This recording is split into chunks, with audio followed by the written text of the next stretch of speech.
Very very welcome to all साथियों। Exam fighter number 1 पे आप सभी का हार्दिक स्वागत है।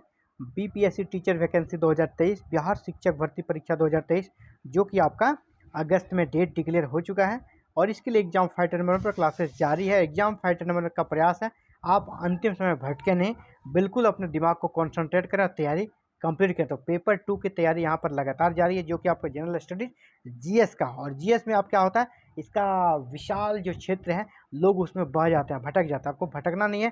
तो 30 days crash course exam fighter number 1 की तरफ से जारी है और डेली आप जो पढ़ते हैं पढ़ते रहिए अलग से। बस मेरे साथ आप 20 मिनट जुड़े, 20 मिनट आप हमको देना है और मैं कह रहा हूँ तैयारी जीत की। इसके बाद जीत आपके मुट्ठी में होगा और सिर्फ एक बुक को पढ़कर आप बिहार में सरकारी शिक्षक बन सकते हैं। और बुक को मैं आप सभी को रटाने वाला हूँ 30 डेज में। स्पार्क पब्लिकेशन की बुक, पटना की बुक। तो चलिए आज हम लोग नेक्स्ट पेज को रखते हैं, आज फिर से नए टॉपिक के साथ। तो ये देखिए, ये जो स्पार्क पब्लिकेशन की बुक है, यहाँ पर 2 टाइप के मटेरियल रहते हैं, इधर परीक्षोपयोगी स्मरणीय तथ्य और इधर आपका स्पेशल कंटेंट।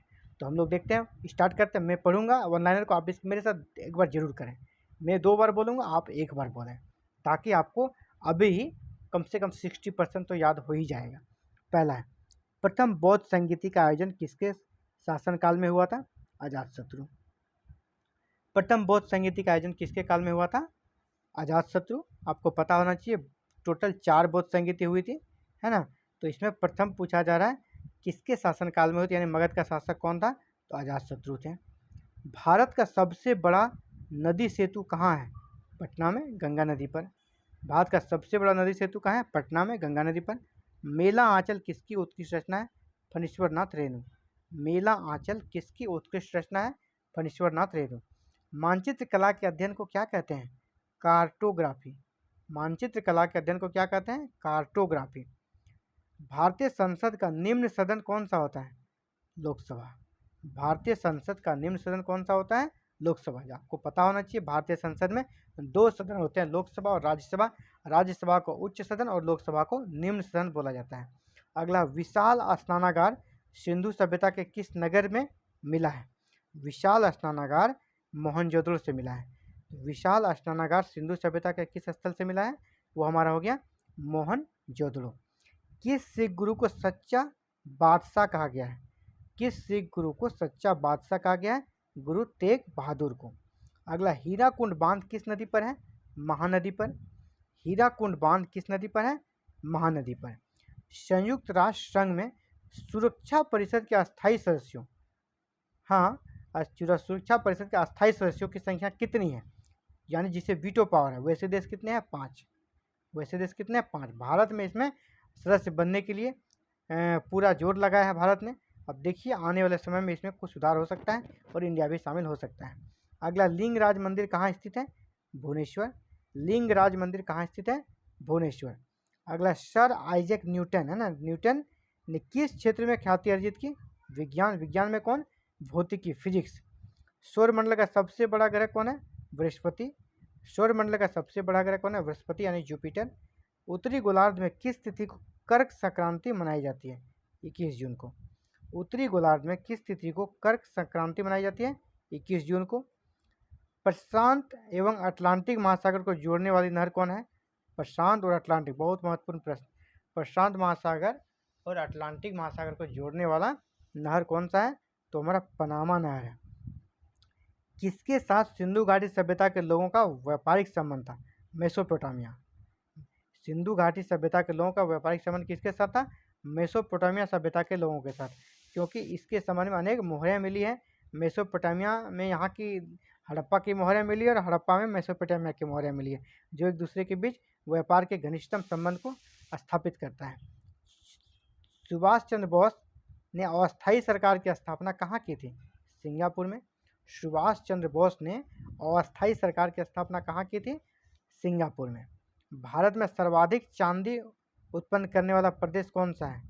सबसे ज़्यादा चांदी उत्पन्न करने वाला देश हमारा राजस्थान है। बहुत इंपॉर्टेंट, भारत में सर्वाधिक चांदी उत्पन्न करने वाला राज्य कौन सा है? राजस्थान। अगला, प्राइमरी कलर्स पुस्तक किसने लिखी? जो क्लाइन। प्राइमरी कलर्स पुस्तक किसने लिखी है? जो क्लाइन। अगला है, अयोध्या के पास कौन सी नदी बहती है? सरयू। अयोध्या के पास कौन सी नदी बहती है? सरजू। और रोल्स रॉयस की प्रोडक्शन लाइन किसने खरीदी? रोल्स रॉयस की प्रोडक्शन लाइन किसने खरीदी? वोल्क्सवैगन। ये खाली आउट ऑफ डेट हो गया है, अब आज के डेट में नहीं पूछा जाएगा, ये आपका पुराना हो गया, ये आपको नहीं करना है।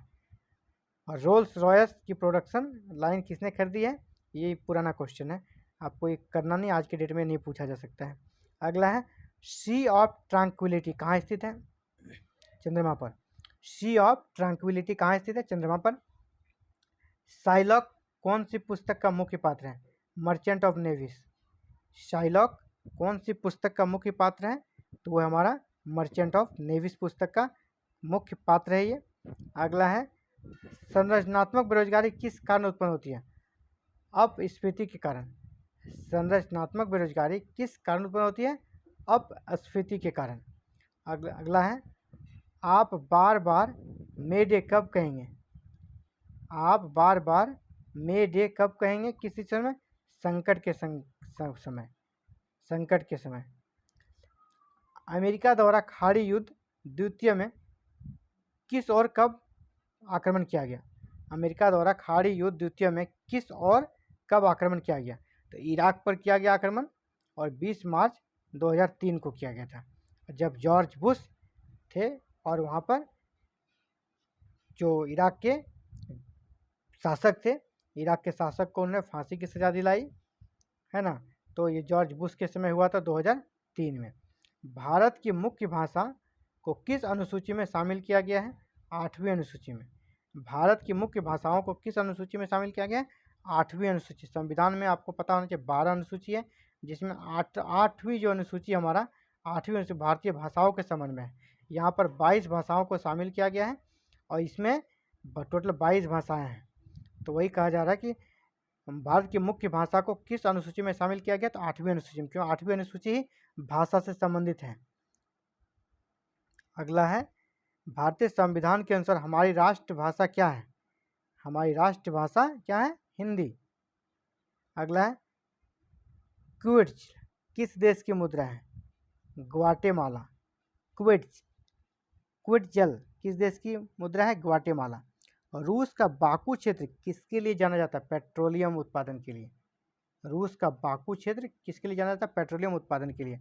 अगला है ब्रॉडवे किस शहर में है? न्यूयॉर्क। ब्रॉडवे किस शहर में है? न्यूयॉर्क। एम्स्टर्डम से होकर कौन सी नदी गुजरती है? राइन। एम्स्टर्डम से होकर कौन सी नदी गुजरती है? राइन। किस देश का पूरा नाम अबिसिनिया है? वो इथोपिया। किस देश का पूरा नाम अबिसिनिया है? इथोपिया। हु इज कलाम क्या है? कलाम पुस्तक के लेखक आर रामनाथ। हु इज कलाम, ये बहुत इंपॉर्टेंट है, बहुत बार पूछा गया। हु इज कलाम क्या है? कलाम पुस्तक के लेखक आर रामनाथ। ओटिस किसका ब्रांड है? Lift and elevators. ओटिस किसका ब्रांड है? Lift and elevators. ये लिफ्ट और एलिवेटर्स बनाती है ओटिस कंपनी। भारत का national atlas and thematic mapping organisation किस स्थान पर अवस्थित है? कोलकाता। भारत का नेशनल एटलस एवं थीमेटिक मैपिंग ऑर्गेनाइजेशन किस स्थान पर अवस्थित है? कोलकाता। भारत की आज़ादी के समय यानी 1947 में ब्रिटेन के प्रधानमंत्री कौन थे? क्लीमेंट एटली। भारत की आज़ादी के समय इंग्लैंड के प्रधानमंत्री कौन थे या ब्रिटेन के कौन थे? क्लीमेंट एटली। मानस वन जीव उद्यान कहाँ है? असम में। मानस वन जीव उद्यान कहाँ है? असम में। एशियन डेवलपमेंट बैंक का मुख्यालय कहाँ है? मनीला में। एशियन डेवलपमेंट बैंक का मुख्यालय कहाँ है? मनीला में। अब यहाँ पर स्पेशल कंटेंट को हम लोग देखते हैं। यहाँ पूछा जा रहा है आपसे जो प्रमुख कुछ राज्य हैं वहाँ कौन कौन सी आदिम जातियाँ पाई जाती हैं, ये आपसे पूछा जाएगा। पहला इसे असम। असम में कौन कौन सी जातियाँ मिलती है? आदिम जातियाँ बोडो, कछारी और चकमा। तो बोडो के बारे में बहुत पूछा जाता है, बोडो इंपॉर्टेंट है। बोडो जनजाति कहाँ मिलती है? असम में। अगला है अरुणाचल प्रदेश। सबको याद नहीं करना, जो इंपॉर्टेंट मैं आपको बता दूंगा। अरुणाचल प्रदेश में डाफला, ये पूछा जाएगा आपसे। डाफला जनजाति कहाँ मिलती है? अरुणाचल प्रदेश में। मेघालय, ये तीनों इंपॉर्टेंट है। गारो, खासी और जयंतिया, वहाँ पहाड़ भी है और वहाँ पर जनजातियों का नाम भी है। गारो, खासी और जयंतिया जनजाति मेघालय में मिलती है। नागालैंड में नागा सिटेंग और नबुई, नागा, सिटेंग और नबुई, याद रखिएगा, तीनों इंपॉर्टेंट है। मणिपुर में कुकी अभी और मेठी, जिसके बीच के अभी विवाद हो रहा है। मणिपुर में कुकी और मेठी। मिजोरम में आपका लाखर, ये इंपॉर्टेंट, लाखर।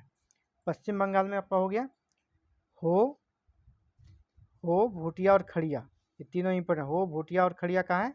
पश्चिम बंगाल में। अगला है बिहार और झारखंड में। बिहार झारखंड में हो गया मुंडा और बंजारा खोंड। मुंडा, बंजारा, खोंड, ये तीनों इंपॉर्टेंट है। इसी का आपका उत्तरांचल या उत्तर प्रदेश में कौन कौन सी होती है? थारू, भोटिया, ये दो ही इंपॉर्टेंट, थारू और भोटिया। उड़ीसा में याद रखिएगा, उड़ीसा में आपका है चेंचू, संथाल, चेंचू और संथाल। मेन जो है मैं आपको वो बता रहा हूँ जो कि आपके एग्जाम में आपका प्रश्न लड़ेगा। बहुत सारी है, उतने को आपको रटना नहीं है। मध्य प्रदेश और छत्तीसगढ़ में आपका भील है और बिरहोर है। भील और बिरहोर का है मध्य प्रदेश और छत्तीसगढ़ में। हिमाचल प्रदेश में आपका गुज्जर है और किन्नर है और लांबा और गद्दी, चारों इंपॉर्टेंट है ना।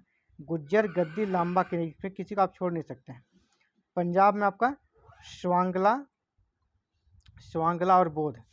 पंजाब में आपका दोनों इंपॉर्टेंट है, स्वांगला और बोध।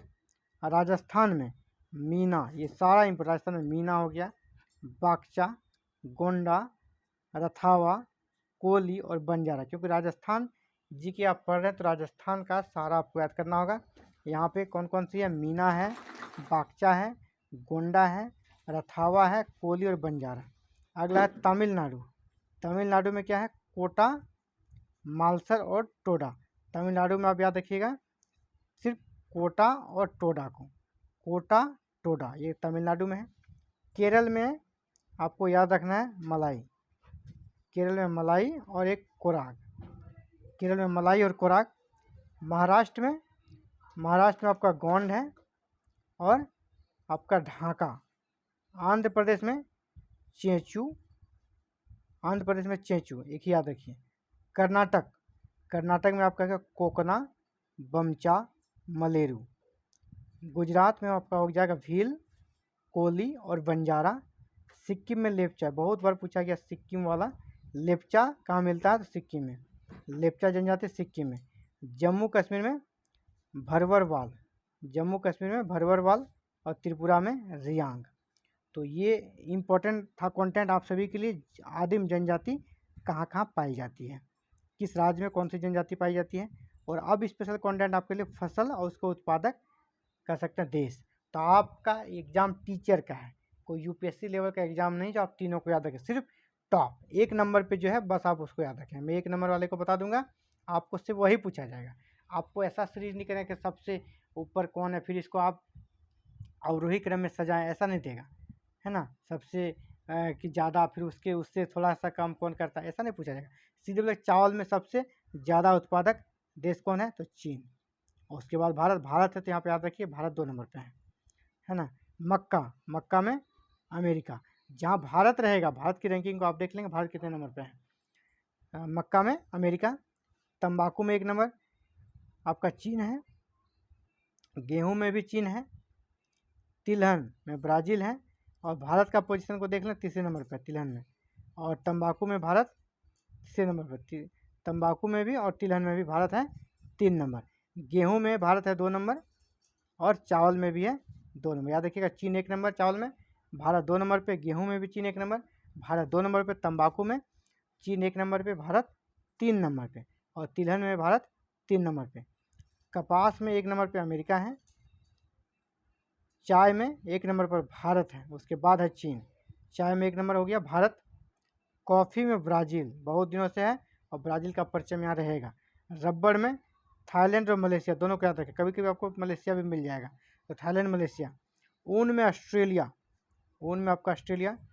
दूध में भारत, दूध में 1 नंबर पे भारत है। मूंगफली में चीन, इसके बाद सोयाबीन में आपका अमेरिका। गन्ना में फिर भारत और ब्राज़ील, दोनों को याद रखें, भारत और ब्राज़ील। चुकंदर में आपका रूस, चुकंदर में रूस, केला में भी भारत है, नारियल में भी भारत, फल और सब्जी में ब्राज़ील है 1 नंबर, 2 नंबर पे भारत। फल और सब्जी में ब्राज़ील 1 नंबर, 2 नंबर पे भारत। मोटे अनाज में अमेरिका 1 नंबर पे है, और सूरजमुखी में रूस और यूक्रेन, सूरजमुखी में रूस और यूक्रेन। लौंग में आपका ये इम्पोर्टेंट नहीं है, इसको नहीं याद करना है। नारंगी भी इम्पोर्टेंट नहीं है। जूट में भारत, याद रखिएगा, जूट में भारत और बांग्लादेश। भारत 1 नंबर, बांग्लादेश 2 नंबर पे है। तो ये था साथियों आज के क्लासेस के लिए। मिलते हैं फिर से नए क्लासेस में। आप भी चाहते हैं बीपीएससी टीचर एग्जाम की तैयारी करना और बिल्कुल फ्री में, और आप चाहते हैं 30 डेज क्रैश कोर्स ज्वाइन करना, तो हमारे साथ जुड़ सकते हैं। जुड़ने के लिए की माध्यम है, चैनल को सब्सक्राइब करें, बेल आइकन को प्रेस करें और ऑल बटन को क्लिक करें, ताकि आने वाले नेक्स्ट क्लासेस की वीडियो की सूचना आपको मिले, आप उसे देख सकें और खुद को तैयार कर सकें एग्जाम के लिए। थैंक यू, धन्यवाद।